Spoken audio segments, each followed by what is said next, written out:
झारखंड में चुनावी सभा में जमकर गरजे सीएम योगी, बोले बटेंगे नहीं तो किसी माई के लाल की हिम्मत नहीं कि वह काट सके। कांग्रेस राष्ट्रीय अध्यक्ष मल्लिकार्जुन खड़गे के बयान पर यूपी में गरमाई सियासत। ब्रजेश पाठक ने कहा, सनातन विरोधी हैं कांग्रेस और खड़गे। सपा नेता अखिलेश यादव ने रामपुर में आजम खान के परिवार से की मुलाकात। कहा, सरकार आने पर झूठे केस किए जाएंगे खत्म। प्रयागराज में पीसीएस व आरओ परीक्षा को प्रदर्शन कर रहे छात्रों पर लाठीचार्ज। भारी पुलिस बल तैनात। छात्रों की मांग है कि परीक्षा एक ही दिन कराई जाए। प्रयागराज में अभ्यर्थियों पर लाठीचार्ज पर सपा अध्यक्ष अखिलेश यादव ने एक्स पर किया पोस्ट। भाजपा को युवा विरोधी बताया। कहा, छात्र छात्राओं पर लाठीचार्ज बेहद निंदनीय। और मेरठ में मदरसे से नाबालिग से यौन शोषण। पुलिस ने आरोपी मदरसे के प्रबंधक इमाम को किया गिरफ्तार। नाबालिग के स्वजनों ने मौलवी की शिकायत की थी। आप देख रहे हैं के न्यूज, खबरों का सारथी। नमस्कार, उत्तर प्रदेश की खबरों के साथ मैं हूं मनोज मानस और अब खबरें विस्तार से। अहम खबर से बुलेटिन की शुरुआत करेंगे। अली और बजरंग बली पोस्टर पर बीजेपी प्रवक्ता का बयान सामने आया है। आपको बता दें, बीजेपी और सपा में इस समय जो पोस्टर वार चल रहा है वो हर दिन नए रंग लेता नजर आ रहा है। बीजेपी प्रवक्ता राकेश त्रिपाठी का इस दौरान बयान सामने आया है। उन्होंने कहा कि अली की रट लगाने वाले अब बजरंग बली का नाम ले रहे हैं। चुनाव में बजरंग बली को याद कर रहे हैं। जो अली का नाम लेते थे वो अब बजरंग बली का नाम उपचुनाव में ले रहे हैं। हिंदुओं में जाति विभाजन करने वाले अब बजरंग बली का नाम ले रहे हैं। हिंदुओं की एकजुटता से वो अब घबरा गए हैं। तो राकेश त्रिपाठी ने यह बयान दिया। उन्होंने कहा, ना अब अली का साथ मिलेगा और ना ही बजरंग बली का। तो यूपी की राजनीति में इस समय पोस्टर वार पर जमकर राजनीति हो रही है। ऐसे में सपा और बीजेपी पोस्टर वार में एक दूसरे के आमने सामने हैं। आज भारतीय जनता पार्टी और उत्तर प्रदेश के मुख्यमंत्री योगी आदित्यनाथ जी बहुत ही हताश और निराश हैं। आखिर वो जनता जनार्दन के मुद्दों पर बात क्यों नहीं करते हैं? उत्तर प्रदेश से बाहर जाकर के अली और बजरंग बली जैसे नारों का उपयोग करते हैं, कटेंगे और बटेंगे जैसे नारों का उपयोग करते हैं। और जब उत्तर प्रदेश में रहते हैं तो विकास की बात करते हैं। उत्तर प्रदेश से बाहर जाकर के ऐसे नारों का उपयोग करते हैं। वो जनता को लगातार भ्रमित करते हैं क्योंकि वो दूषित मानसिकता के लोग हैं। आखिर हम बात करेंगे तो जनता के मुद्दों पर ही हम बात करेंगे। हम बात करेंगे पीडीए की बात करेंगे। हम बात करेंगे आने वाले सुनहरे कल के लिए हम बात करेंगे। आदरणीय अखिलेश यादव जी सुनहरा कल लेकर के आएंगे। पीडीए को लेकर के आगे वो चल रहे हैं। पिछड़े को लेकर के आगे बढ़ रहे हैं। दलित को लेकर के आगे बढ़ रहे हैं। अगड़ों को लेकर के आगे बढ़ रहे हैं। अल्पसंख्यक को लेकर के आगे बढ़ रहे हैं। इसीलिए मैं कहता हूं कि पीडीए बहुत जरूरी है क्योंकि पीडीए समाज को दर्शाता है। पीडीए एकता को दर्शाता है। जो हमेशा केवल अली की ही रट लगाया करते थे, आज उपचुनाव में उनको बजरंग बली भी दिखाई देने लगे। हिंदुओं के भीतर जाति विभाजन करने वाले लोग अब हिंदुओं की एकजुटता से कहीं ना कहीं घबरा गए हैं। बटोगे तो कटोगे नारे से इतना घबरा गए हैं कि रोज नए नारे लेकर के सामने आते हैं, लेकिन फिर भी किसी नारे से जनता जुड़ नहीं रही। इसलिए अब बजरंग बली को भी अली के साथ जुड़ने का प्रयास कर रहे हैं, लेकिन बजरंग बली का आशीर्वाद उनको मिलने वाला नहीं। अब बढ़ेंगे अगली खबर की ओर। कुशीनगर से अगली अहम खबर, जहां त्रिवेणी शुगर मिल के पेराई सत्र का शुभारंभ हुआ है। हवन पूजन के साथ सत्र का शुभारंभ किया गया है। सांसद व रामकोला एमएलए ने डोंगे में गन्ना डालकर शुभारंभ किया है। पेराई सत्र शुरू होने से गन्ना किसानों में उत्साह की लहर दौड़ गई।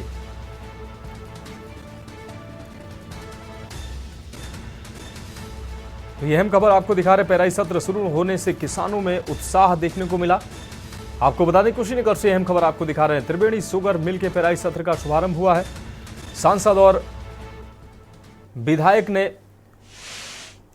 हवन पूजन के साथ डोंगे में गन्ना डालकर सत्र का शुभारंभ किया है। पेराई सत्र शुरू होने से किसानों में उत्साह देखने को मिला है। क्या मामला था आपका? यही मामला था जी, मारपीट का। मेरा जो जान से मारने की वो करी। किसने करी है, क्यों करी है? गौरव ने।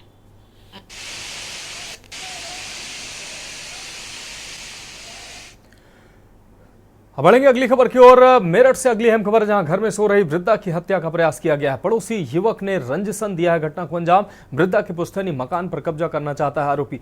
हत्या के इरादे से वृद्ध महिला का गला दबाया है। शोर सुनकर पड़ोसियों ने वृद्ध महिला को बचाया है। सुनवाई न होने पर एसएसपी से मिली है पीड़िता वृद्धा। एसएसपी ने रिपोर्ट दर्ज कर कार्रवाई के निर्देश दिए हैं। शिकायत के आधार पर पुलिस ने मुकदमा दर्ज किया है। ककरखेड़ा थाना क्षेत्र की रहने वाली है वृद्ध महिला। तो तस्वीरों में साफ तौर से आप देख पा रहे हैं, गले में चोट के निशान भी वृद्ध महिला के देखे जा सकते हैं। शोर सुनकर पड़ोसियों ने वृद्ध महिला को बचाया है। तो मेरठ से अहम खबर आपको दिखा रहे हैं। क्या मामला था आपका? यही मामला था जी, मारपीट का। मेरा जो जान से मारने की वो करी। किसने करी है, क्यों करी है? गौरव ने। किस लिए करी है? मेरे मकान छीनना चाहते और क्यों करी, रात को 11:15 बजे। आपने इसकी शिकायत थाना पुलिस में करी जी। थाना पुलिस ने क्या कार्रवाई करी है? पकड़ के लाए 151 में, उन्हें छोड़ दिया शाम को। कब से परेशान कर रहे हैं आपको?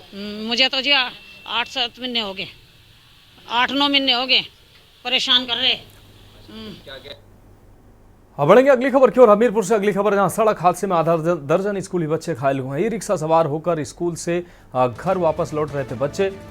तेज रफ्तार लोडर ने ई रिक्शा में जोरदार टक्कर मार दी। इस दौरान सभी बच्चे घायल हो गए। सभी घायल बच्चों को नजदीकी अस्पताल पहुंचाया गया। नशे में था लोडर चालक। पुलिस ने लोडर चालक को गिरफ्तार किया है। राट कोतवाली क्षेत्र के नहर बाईपास का यह पूरा मामला है। तो सभी घायल बच्चों को नजदीकी अस्पताल में भर्ती कराया गया, जहां उनका फर्स्ट एड किया गया। नशे में था लोडर चालक। पुलिस ने लोडर चालक को गिरफ्तार किया। राट कोतवाली क्षेत्र के नहर बाईपास का यह पूरा मामला है।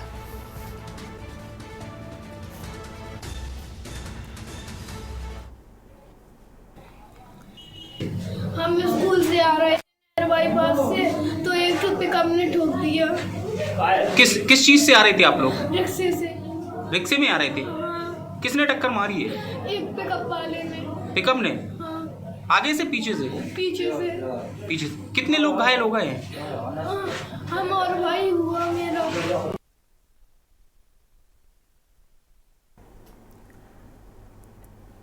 बढ़ेंगे अगली खबर की ओर। जालौन से अगली खबर, जहां कोतवाली निरीक्षक के विरोध में दिया गया है ज्ञापन। लेखपालों ने एसडीएम को सौंपा है डीएम को संबंधित ज्ञापन। कोतवाल की कार्य प्रणाली को लेकर लेखपालों ने ज्ञापन सौंपा है। ज्ञापन में कोतवाल पर लगाया अमर्यादित व्यवहार का आरोप। राजस्व अधिकारियों ने अमर्यादित व्यवहार का आरोप लगाया है। जिले की जालौन तहसील का यह पूरा मामला है। कोतवाल की कार्य प्रणाली को लेकर लेखपालों ने ज्ञापन दिया है। ज्ञापन में कोतवाल पर अमर्यादित व्यवहार का आरोप लगाया है। राजस्व अधिकारियों ने अमर्यादित व्यवहार का आरोप लगाया है। जिले की जालौन तहसील का यह पूरा मामला है।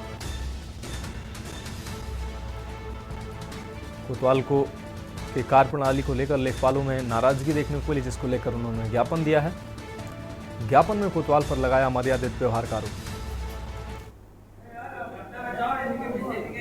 डीएम को संबोधित ज्ञापन एसडीएम को सौंपा। दिनांक 11 नवंबर 2024 को लेखपाल संघ के अध्यक्ष और उनके सभी साथियों ने मिलकर थाना कोतवाली जालौन में पुलिस विभाग द्वारा जो कार्यवाही की जा रही है उससे वो असंतुष्ट हैं कुछ, और उसके संबंध में उन्होंने जांच के संबंध में मुझे ज्ञापन दिया हुआ है। तो ये ज्ञापन मैं सक्षम स्तर पे भेजकर इसकी आवश्यक जो कार्रवाई आगे होती है वो कराई जाएगी।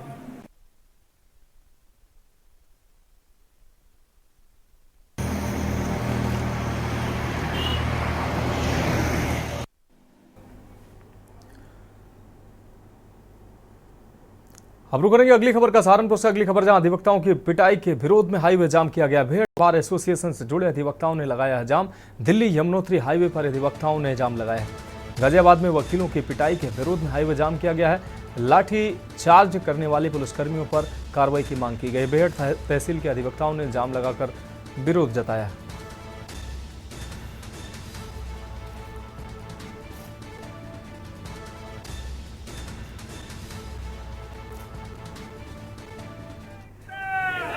अधिवक्ता के ऊपर टोटल है, अधिवक्ता का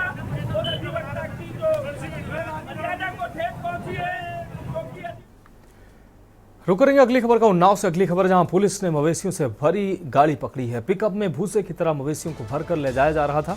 खुलेआम पशु क्रूरता अधिनियम की धज्जियां भी उड़ाई जा रही थी। ड्राइवर और कंडक्टर को पुलिस ने हिरासत में लिया। तो उन्नाव से ये अहम खबर आपको दिखा रहे हैं। खुलेआम पशु क्रूरता अधिनियम की धज्जियां उड़ाई जा रही। ड्राइवर और कंडक्टर को पुलिस ने हिरासत में लिया है। उन्नाव से इस वक्त की अहम खबर आपको दिखा रहे हैं। पुलिस ने मवेशियों से भरी गाड़ी पकड़ी है। पिकअप में भूसे की तरह मवेशियों को भर कर ले जाया जा रहा था।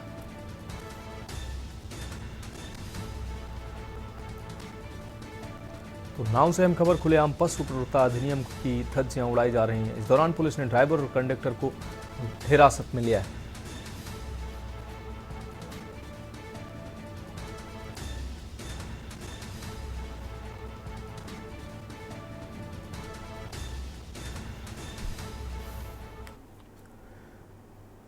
अब बढ़ेंगे अगली खबर की ओर। बागपत से अगली अहम खबर, जहां कारतूसों के जखीरे के साथ 4 युवकों का वीडियो वायरल हुआ है। एक तमंचा और दर्जनों कारतूसों के साथ युवकों ने सेल्फी ली है और रौब गालिब करने के लिए बनाया गया ये वीडियो वायरल के आधार पर युवकों की तलाश में पुलिस जुटी हुई है। बड़ौत क्षेत्र के हिलवाड़ी गांव का बताया जा रहा है ये वायरल वीडियो। तो वायरल वीडियो के आधार पर पुलिस इन युवकों की तलाश कर रही है। आप देख सकते हैं तमंचे और सैकड़ों कारतूसों के साथ युवक दिख रहे हैं। तमंचे और दर्जनों कारतूसों के साथ युवकों ने सेल्फी ली है। रौब गांठने के लिए ये वीडियो बनाया गया है।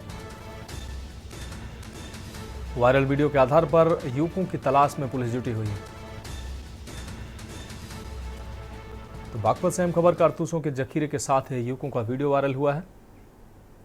तस्वीरों में साफ तौर पर आप देख सकते हैं बागपत के बड़ौत कोतवाली बड़ौत का ये पूरा मामला है।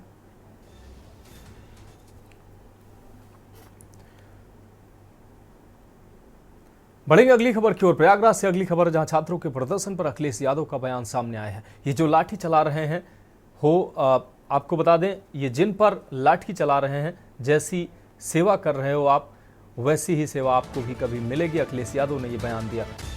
तो प्रयागराज में छात्रों के विरोध प्रदर्शन के दौरान पुलिस के द्वारा लाठीचार्ज की गई और उस लाठीचार्ज के बाद कई छात्रों के घायल होने की भी खबर सामने आई।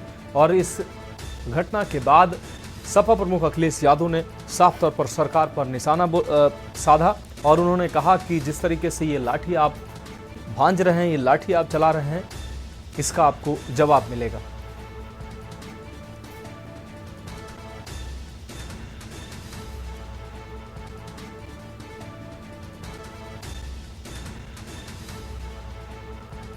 जैसी सेवा आप लाठियों से कर रहे हैं, वैसी सेवा कभी आपको मिलेगी। ये बयान सपा प्रमुख अखिलेश यादव ने छात्रों पर लाठीचार्ज के बाद दिया। प्रयागराज से अहम खबर आपको दिखाने, छात्रों के प्रदर्शन पर अखिलेश यादव का बयान सामने आया है। आपको बता दें, छात्रों के प्रदर्शन के बाद पुलिस को हल्का बल प्रयोग करते हुए लाठीचार्ज करनी पड़ी। अब उस लाठीचार्ज को लेकर अखिलेश यादव ने निशाना साधा है।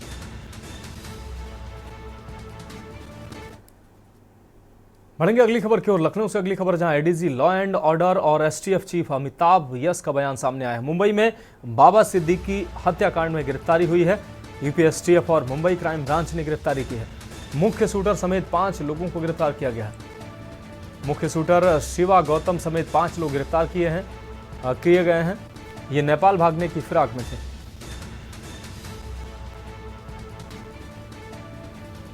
तो मुख्य शूटर शिवा गौतम समेत 5 लोगों की गिरफ्तारी की गई है। ये नेपाल भागने की फिराक में थे।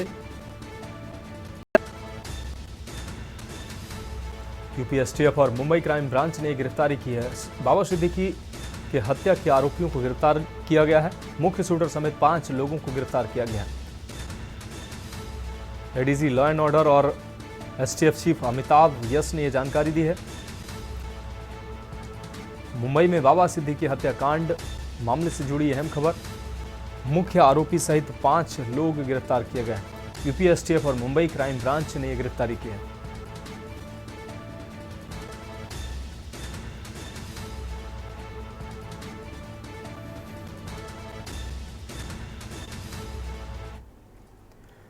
अब रुक करेंगे अगली खबर का सीतापुर से। अगली खबर जहां सॉल्वर गैंग 25,000 का वांछित इनामिया गिरफ्तार किया गया। आपको बता दें एसजीपीजीआई के लिए भर्ती परीक्षा में धांधली का प्रयास किया था। धांधली करने वाले 16 अभियुक्त पहले ही गिरफ्तार हो चुके हैं। पुलिस एसओजी टीम ने 17वें वांछित को गिरफ्तार किया। सीतापुर के ताल गांव इलाके का ये पूरा मामला है। तो पुलिस एसओजी टीम ने सफलता हासिल की है। 17वें आरोपी को भी गिरफ्तार किया गया। एसजीपीजीआई के लिए भर्ती परीक्षा में धांधली का प्रयास किया था। धांधली करने वाले 16 अभियुक्तों को पहले ही गिरफ्तार किया जा चुका है। 17वें आरोपी को एसटीएफ और पुलिस और एसओजी टीम ने 17वें वांछित को भी गिरफ्तार किया है। सीतापुर के तालगांव इलाके का ये पूरा मामला है। तो ये अहम खबर सीतापुर से आपको दिखा रहे हैं। सॉल्व और गैंग 25,000 का वांछित इनामिया को गिरफ्तार किया गया है। पुलिस और एसओजी टीम को ये सफलता हाथ लगी है। एसजीपीजीआई के लिए भर्ती परीक्षा में धांधली का प्रयास, धांधली करने वाले 16 अभियुक्तों को पहले ही गिरफ्तार किया जा चुका है, जबकि 17वें अभियुक्त को अब गिरफ्तार किया गया है। पुलिस और एसओजी टीम ने 17वें वांछित को गिरफ्तार किया है।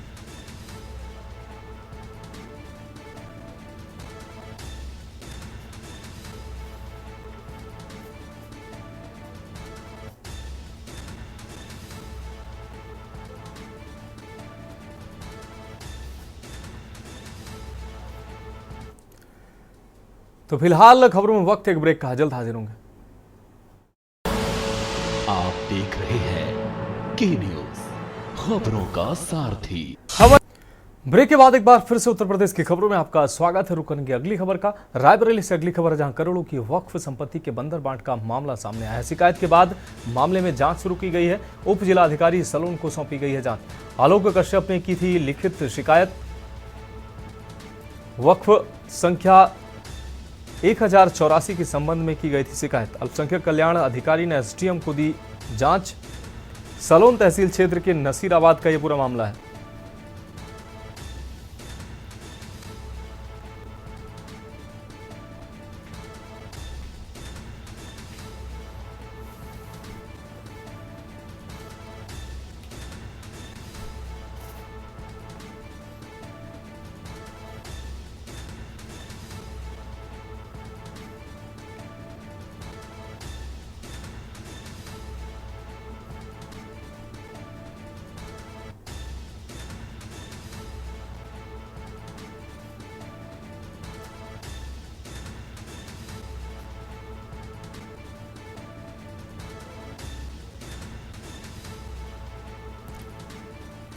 तो आलोक कश्यप ने की थी लिखित शिकायत। अब बढ़ेंगे अगली खबर की ओर। आईआईटी कानपुर ने आत्मनिर्भर भारत के तहत स्टार्टअप की ओर अपने कदम तेजी से बढ़ाने शुरू कर दिए हैं। वर्तमान में आईआईटी कानपुर में लगभग 210 स्टार्टअप प्रोजेक्ट चल रहे हैं और 100 स्टार्टअप प्रोजेक्ट महिलाएं चला रही हैं। 80 स्टार्टअप पेटेंट हैं और सबसे महत्वपूर्ण यह है कि आईआईटी की नवनिर्मित SIIC बिल्डिंग में प्रोफेसर दीपू फिलिप की टीम सेमीकंडक्टर पर काम कर रही है। सेमीकंडक्टर चिप है जो आज के समय में इलेक्ट्रॉनिक उपकरणों में महत्वपूर्ण है। अमेरिका और चाइना में इस चिप का निर्माण होता है। अमेरिका और चीन को अब पीछे छोड़ने के लिए कानपुर आईआईटी भी चिप बनाने की कवायद शुरू कर चुका है। अगर 12 तारीख को किन्हीं कारणों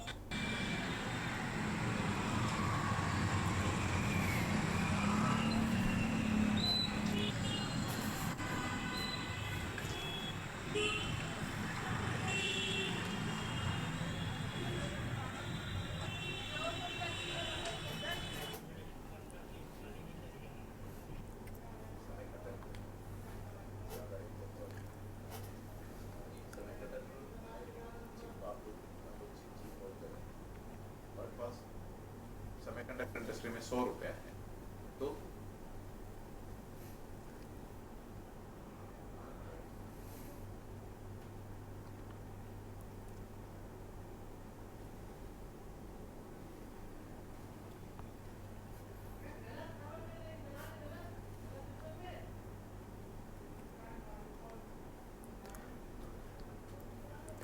अब रुक करेंगे अगली अहम खबर का। आईआईटी कानपुर ने आत्मनिर्भर भारत के तहत स्टार्टअप की ओर अपने कदम तेजी से बढ़ाने शुरू कर दिए हैं। वर्तमान में आईआईटी कानपुर में लगभग 210 स्टार्टअप प्रोजेक्ट चल रहे हैं और 100 स्टार्टअप प्रोजेक्ट महिलाएं चला रही हैं। 80 स्टार्टअप पेटेंट हैं और सबसे महत्वपूर्ण यह है कि आईआईटी की नवनिर्मित SIIC बिल्डिंग में प्रोफेसर दीपू फिलिप की टीम सेमीकंडक्टर पर काम कर रही है। सेमीकंडक्टर चिप है जो आज के समय में इलेक्ट्रॉनिक उपकरणों में महत्वपूर्ण है। अमेरिका और चाइना में इस चिप का निर्माण होता है। अमेरिका और चाइना को अब पीछे छोड़ने के लिए कानपुर आईआईटी भी चिप बनाने की कवायद शुरू कर चुका है।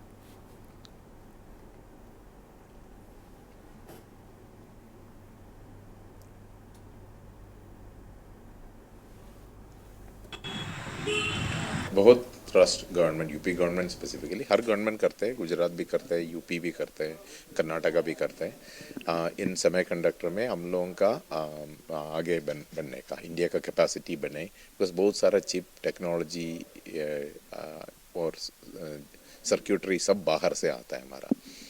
तो अभी इसमें आत्मनिर्भरता बनने के लिए सबसे आसान और सबसे easiest will be chip design में हम लोग, बिकॉज बहुत सारा हमारा इंडियन लोग बाहर में जाके चिप डिज़ाइन में काम करते हैं। तो वो वाला इंडिया में शुरू किया, स्टार्टअप्स अच्छा क्वालिटी का शुरू किया, तो देन वो that becomes a very good job market, very good high paying job market. तो इंडिया के इंटरनल टैलेंट को हम लोग इंडिया में ही होल्ड कर सकते हैं। सर कितना प्रोजेक्ट आया है, मतलब कितना बजट आया है किन किन प्रोजेक्ट के लिए? तो उसमें अभी इनिशियली यूपी गवर्नमेंट ने 5G 6G centre of excellence के लिए पैसा दिया हुआ है। यूपी गवर्नमेंट अगेन ऐसे centre of excellence for AI system, AI/ML के लिए दिया हुआ है।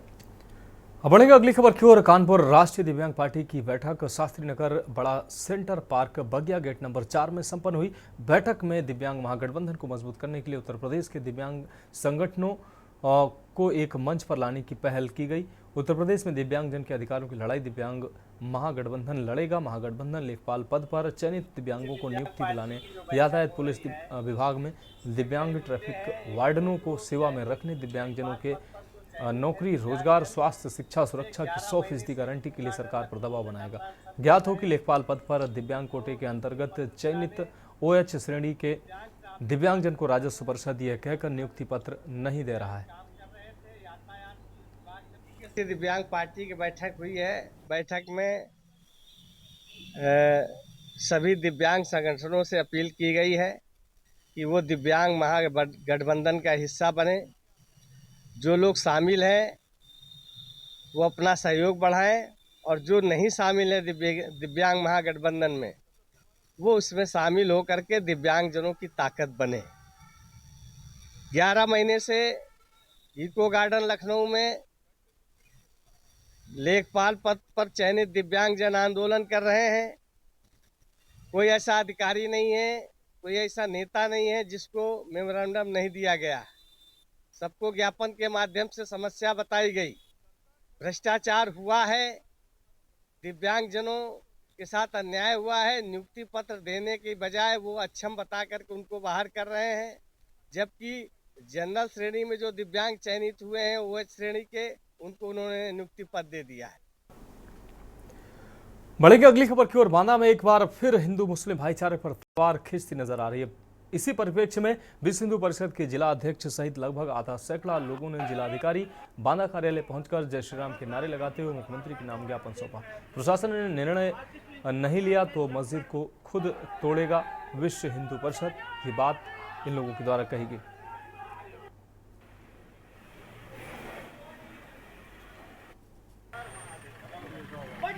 कोई ज्ञापन मुख्यमंत्री को इनके माध्यम से भिजवाया है और 3-4 दिन पहले वहाँ जहाँ पर बम्बेश्वर पर्वत हमारा बना है, वहाँ पर वामदेव ऋषि ने वहाँ पर तपस्या की और उन्हीं के नाम से ये बांदा शहर का नाम रखा गया। और प्रभु श्री राम जब वनवास गए तो वहाँ पर उन्होंने जलाभिषेक भी किया। उस स्थान पर यहाँ पर कुछ तथाकथित लोगों ने वहाँ पर एक पहले मजार का निर्माण किया, फिर उसके बाद धीरे धीरे कोरोना काल में उसको मस्जिद का रूप दे दिया। वहाँ पर जो रहने वाली एक महिला थी, उसको कहा गया तुम्हारे साथ ऐसा हो जाएगा, तुम्हारा लड़का मर जाएगा, पागल हो जाएगा। तो वो अनपढ़ गंवार थी, उसने उनको ज़मीन दे दी। और यहाँ पर वो बनाने के बाद इनका उद्देश्य जैसे काशी मथुरा काशी, मथुरा और अयोध्या, वहाँ पर जिस तरह के हालात तैयार किए गए हैं उसी तर्ज में यहाँ पर भी इस तरह का हालात बनाना चाहते हैं। तो हम लोगों ने जिला प्रशासन से आज ये मांग की गई है कि 30 दिन के अंदर अंदर इसका निस्तारण किया जाए।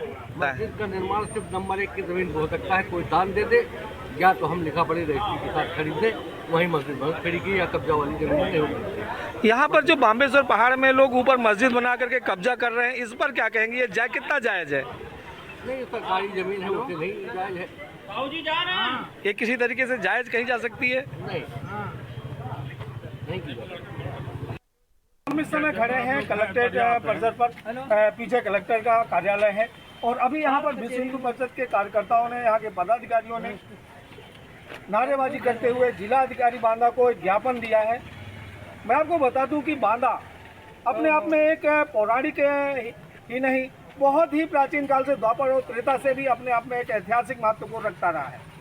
आज बांदा के बामदेवश्वर पर्वत पर विराजमान भगवान शिव और उस पर्वत पर आज कुछ तथाकथित लोगों ने गलत तरीके से पहले तो मजार बनाई, इसके बाद मस्जिद बना करके वहाँ पर उसको कब्जा करने के लिए और शहर का माहौल ख़राब करने का प्रयास किया जा रहा है। आज उसी को लेकर के ये लोग यहाँ पर ज्ञापन देने आए हैं। क्या है पूरा मामला, जानेंगे इन्हीं की जुबानी।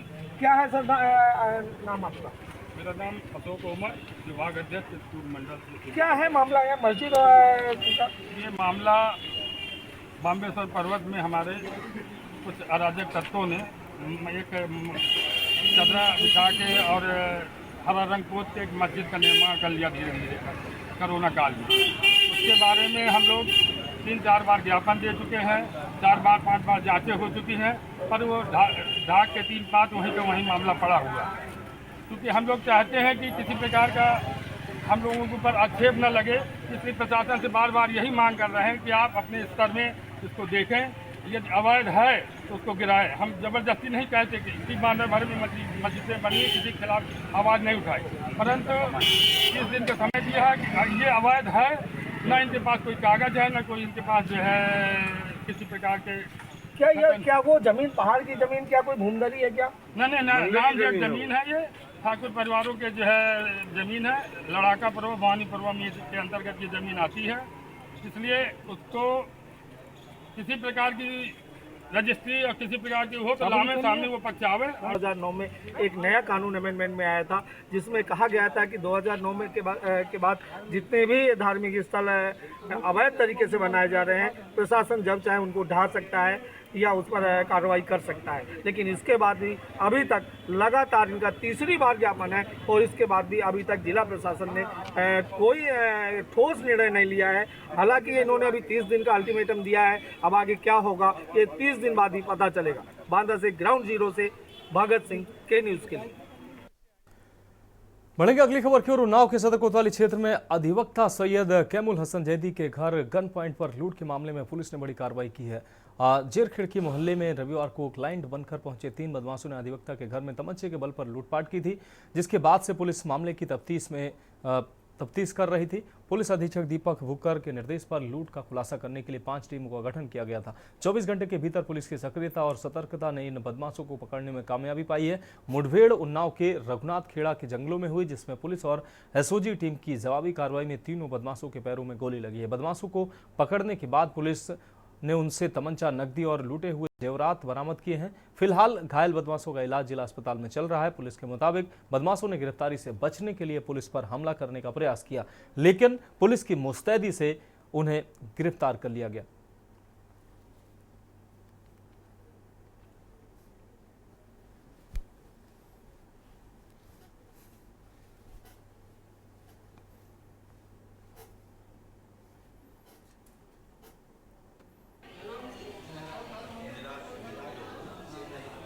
तीन पुलिस वाले एसआई साहब लेकर के आए हैं 3 घायलों को।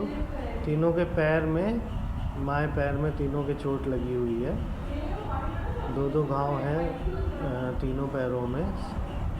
बाकी अंडर ऑब्जर्वेशन है, एक्सरे होने के बाद स्थिति क्लियर होगी। आपको क्या लगता है, क्या गोली का निशान है कि एक्सरे के बाद ही क्लियर होगा। अभी तो ठीक है, बाकी अंदर इलाज चल रहा है उनका, आगे की स्थिति जैसी होगी। ये थाना थाना कोतवाली में जो कल दिनांक 10/11/24 को एक वकील के घर में घुस के जो लूटपाट की घटना हुई थी, उसमें पुलिस को कुछ लीड मिली, जिसमें जो वहाँ पे हाउसमेट थी आफरी, उसी की इस लूट की घटना में संलिप्तता थी। उससे पूछताछ में कुछ हमें क्रूशियल इनपुट्स मिले। उन इनपुट्स पे जब कोतवाली पुलिस टीम के द्वारा एक इनपुट पे चेकिंग की जा रही थी, उसी दौरान स्कॉर्पियो में सवार 5 बदमाश जो हैं उनके साथ पुलिस की मुठभेड़ हुई है। इसमें जो 3 बदमाश जो हैं वो पुलिस के द्वारा बाद मुठभेड़ गिरफ्तार किए गए हैं, जिसमें एक का नाम मिराज जो कि जनपद उन्नाव का ही है, दूसरा इरशाद है जो कि मुजफ्फरनगर जनपद का रहने वाला है, और तीसरा रविंदर है जो कि गौतम बुद्ध नगर जनपद का रहने वाला है। तीनों को मुठभेड़ के बाद गिरफ्तार किया गया है।